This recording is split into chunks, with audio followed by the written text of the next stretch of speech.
ঈদ উল আজহার টানা 10 দিনের ছুটি শেষে আজ রোববার খুলছে অফিস আদালত। ছুটির শেষ দিন গতকাল শনিবার রাজধানী ঢাকায় ফেরেন হাজার হাজার মানুষ। এতে মহাসড়কে দেখা দেয় যাত্রীদের চাপ। চাহিদার তুলনায় যানবাহনের সংকটে ভোগান্তিতে পড়েন যাত্রীরা।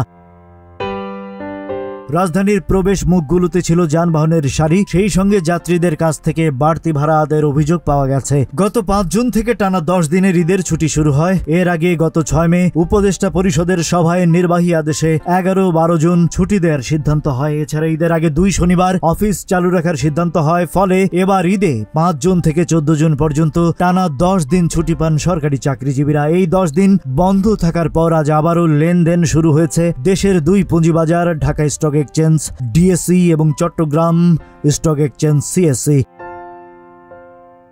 রোববার সকাল 10টা থেকে এই 2 পুঁজিবাজারে শুরু হয় লেনদেন, যা চলবে দুপুর 2টা 20 মিনিট পর্যন্ত। নিয়মিত লেনদেন শেষে 10 মিনিট অর্থাৎ দুপুর 2টা 20 মিনিট থেকে 2টা 30 মিনিট পর্যন্ত পোস্ট ক্লোজিং সেশন থাকবে। এই সময় শেয়ারের নতুন দাম প্রস্তাব করা যাবে না, তবে ক্লোজিং দামে লেনদেন, শেয়ার কেনাবেচা করা যাবে। Rajib Raihan, news flash 71।